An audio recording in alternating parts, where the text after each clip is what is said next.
और आजम खान को ये बड़ी राहत मिली है इलाहाबाद हाई कोर्ट से। आपको बताते चले कि डूंगरपुर मामले में हाई कोर्ट का ये फैसला, जहां रामपुर एमपी एमएलए कोर्ट के फैसले पर रोक लगा दी गई है हाई कोर्ट की तरफ से, क्योंकि आजम खान ने हाई कोर्ट में एमपी एमएलए कोर्ट की तरफ से जो फैसला दिया गया था उसको चुनौती हाई कोर्ट में दिया था और इसी पूरे मामले को लेकर समाअत रही और इलाहाबाद हाई कोर्ट ने आजम खान को ये बड़ी राहत दी है। तो इलाहाबाद हाई कोर्ट से ये राहत भरी खबर सामने आ रही है, जहां डूंगरपुर मामले में हाई कोर्ट का फैसला सामने आ चुका है और रामपुर एमपी एमएलए कोर्ट के फैसले पर फिलहाल स्टे लगा दिया गया है, रोक लगा दी गई है इलाहाबाद हाई कोर्ट की तरफ से। आपको बताते चले कि रामपुर एमपी एमएलए कोर्ट के फैसले पर ये रोक लगाई गई है और रामपुर एमपी एमएलए कोर्ट के फैसले को ही आजम खान ने हाई कोर्ट में चुनौती दी थी और इसी पूरे मामले को लेकर सुनवाई रही है। आपको बता दें कि बाकायदा आजम खान के वकील की तरफ से भी तमाम दलीलों को रखा गया है और हर एक पक्ष को तमाम दलीलों को सुनते हुए हाई कोर्ट की तरफ से ये बड़ा फैसला सामने आया है। डूंगरपुर मामले में ये बड़ी राहत आजम खान को मिली है। एमपी एमएलए कोर्ट के फैसले को चुनौती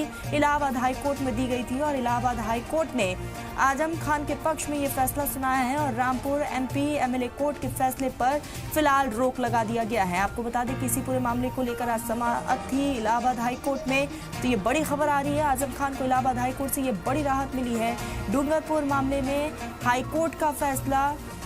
सामने आ चुका है, जिसमें रामपुर एमपी एमएलए कोर्ट के फैसले पर रोक लगा दी गई है। आजम खान ने हाई कोर्ट में इसको चुनौती दी थी और आपको बताते चलेगी क्योंकि जैसे ही रामपुर एमपी एमएलए कोर्ट की तरफ से जब ये फैसला सामने आया था तभी